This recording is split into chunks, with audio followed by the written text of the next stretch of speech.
La habitación del autor. Al alojarme en la Alhambra me arreglaron una serie de habitaciones de arquitectura moderna, destinadas para residencia del gobernador.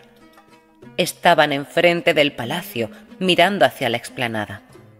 Lo más apartado de ellas comunicaba con otros varios aposentos, parte moriscos, parte modernos, que ocupaban la tía Antonia y su familia, y terminaban en el salón grande antes mencionado, que servía a la buena de la anciana de gabinete de descanso, cocina y sala de recibo.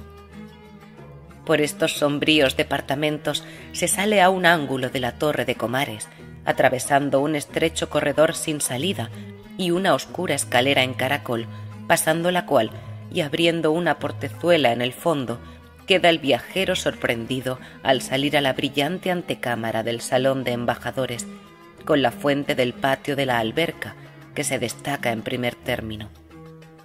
No estaba muy satisfecho con verme instalado en una habitación moderna, contigua al palacio, y deseé trasladarme al interior del edificio. Paseábame cierto día por los moriscos salones, cuando encontré junto a una apartada galería una puerta que no había notado anteriormente y que comunicaba, al parecer, con algún extenso departamento reservado. Aquí, pues, había misterio. Era sin duda el sitio encantado de la fortaleza. Me procuré la llave, no sin gran dificultad. La puerta conducía a unas habitaciones vacías, de arquitectura europea, aunque edificadas sobre una galería árabe contigua al jardín de Lindaraja. Eran dos soberbias habitaciones cuyos techos, divididos formando casetones, tenían macizas ensambladuras de cedro figurando frutas y flores ricas y hábilmente detalladas y entremezcladas con grotescos mascarones. Las paredes habían estado sin duda en otros tiempos tapizadas de damasco, pero ahora se encontraban desnudas y garabateadas con las firmas de los turistas noveles, sin nombre ni importancia. Las ventanas, que se encontraban desmanteladas y abiertas al aire y la lluvia, daban al jardín de Lindaraja, extendiéndose las ramas de los naranjos y limoneros por dentro de la habitación. Al lado de estos departamentos hay otros dos salones menos suntuosos que caen también al jardín, y en los casetones de sus techos ensamblados hay canastillos de frutas y guirnaldas de flores pintadas por no imperita mano y en un estado regular de conservación.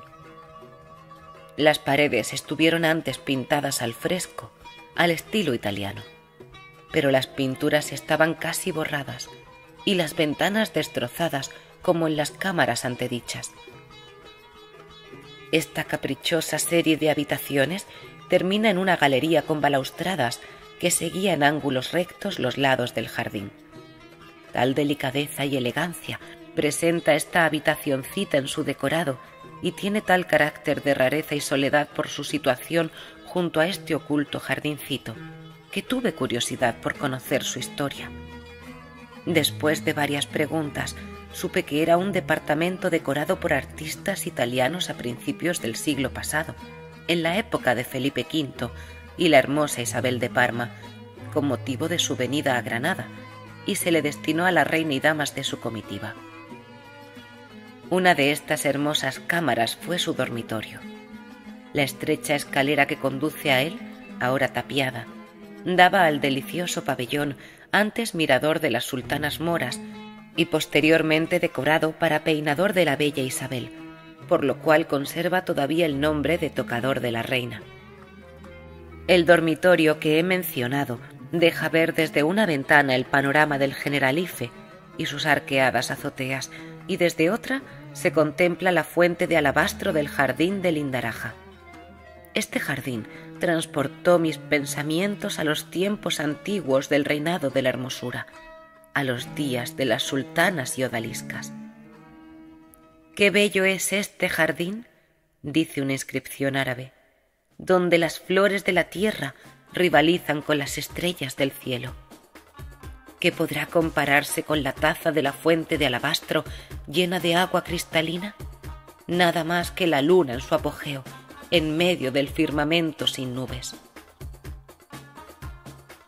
Siglos han pasado y, sin embargo, resta mucho todavía de esta incomparable, aunque frágil belleza. El jardín de Lindaraja hállase aún engalanado de flores y luce la fuente todavía su espejo cristalino. Es verdad que el alabastro ha perdido su blancura y que el tazón inferior, cubierto de hierbas, se ha convertido en nido de lagartos, pero aun este mísero estado aumenta el interés de semejante sitio, pregonando la inestabilidad, el inevitable fin de las obras humanas.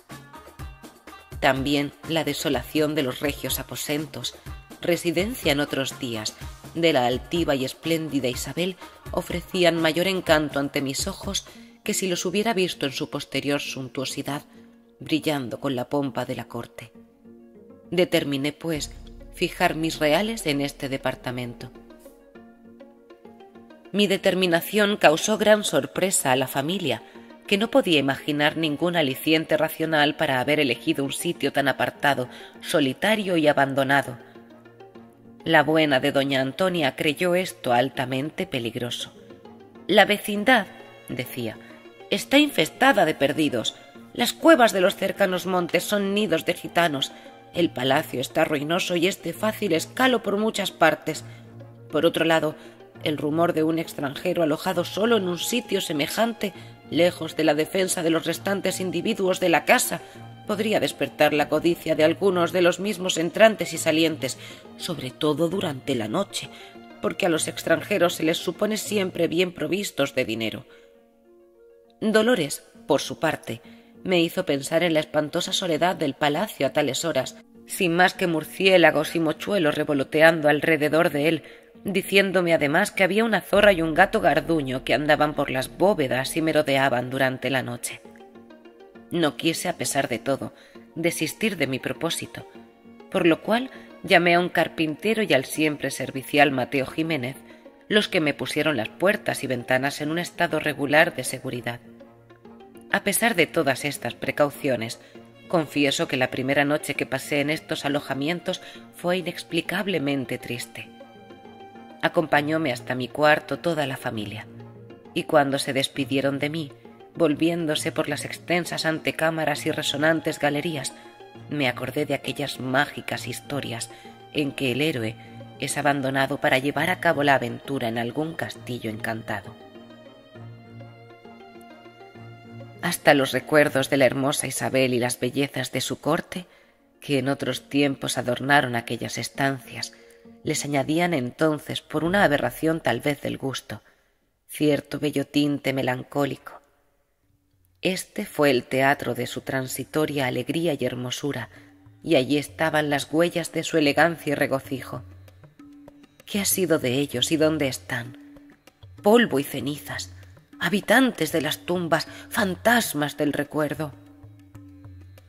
Un vago e indescriptible terror se apoderó de mí, tal vez infundido por la conversación nocturna de los ladrones, aun comprendiendo que todo era vana ilusión y absurdo.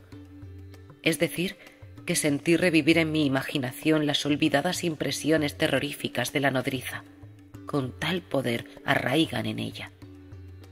Todas las cosas, los objetos todos, tomaban el ser y forma que les daban mi quimérica fantasía. El rumor del siniestro gemido. Los árboles que veía en el jardín de Lindaraja me presentaban un aspecto amenazador y la espesura, confusas y horribles formas. Me apresuré a cerrar la ventana de mi alcoba, pero en todas partes veía las imágenes fantásticas. Un murciélago se metió dentro de mi aposento y vertiginosamente revoloteaba alrededor mío y en torno de mi lámpara, en tanto que los grotescos mascarones tallados en el artesonado de cedro parecía que me miraban, mofándose de mí. Levantándome, pues, y casi sonriéndome por esta flaqueza momentánea, resolví arrostrar el peligro, y lámpara en mano, salí a hacer un reconocimiento por el antiguo palacio. Pero a pesar de todo el poder y esfuerzos de mi razón, la empresa parecíame arriesgada. Los resplandores de mi lámpara no se extendían más que a una limitada distancia a mi alrededor. Andaba como en una aureola de luz, y fuera de ella todo era oscuridad. Los embobados corredores parecían cavernas, y las bóvedas de los salones se perdían en las tinieblas. ¿Qué invisible enemigo me estaría acechando por un lado o por otro? Mi propia sombra, dibujándose en las paredes de alrededor, y el eco de mis pisadas mismas me hacían temblar de miedo. En este estado de excitación y conforme iba atravesando el salón de embajadores, oí rumores verdaderos que no eran ya imaginaria ilusión mía. Sordos quejidos y confusas articulaciones parecían salir como de debajo de mis pies. Me paré y escuché. Entonces me figuré que resonaban por fuera de la torre. Unas voces semejaban aullidos de un animal, otras gritos ahogados mezclados con sofocados ruidos. El efecto mágico de estos gemidos a tal hora y en sitio tan extraño destruyeron todo deseo de seguir mi solitario paseo. Volví a mi cuarto con más prisa que había salido y respiré con más libertad cuando me vi dentro de sus paredes, cerrando la puerta detrás de mí. Cuando desperté por la mañana y recibí los resplandores del sol en mi ventana e iluminado todo el edificio con sus alegres y vívidos rayos, empecé a recordar las sombras e ilusiones conjuradas en la oscuridad de la pasada noche, y me parecía imposible que aquellos objetos que me rodeaban y que entonces veía en su sencilla realidad pudieran haber estado velados con tan imaginarios horrores. Sin embargo, los lastimeros quejidos y sollozos que había oído no fueron fantásticos, pues pronto tuve de ellos explicación con el relato que me hizo mi ayuda de cámara Dolores. Eran los gritos de un pobre maniático, hermano de su tía, que padecía de violentos paroxismos, durante los cuales lo encerraban en un cuarto abovedado que se hallaba debajo del salón de embajadores. Suscríbete al canal La Rosa de Alejandría, comenta y comparte este vídeo.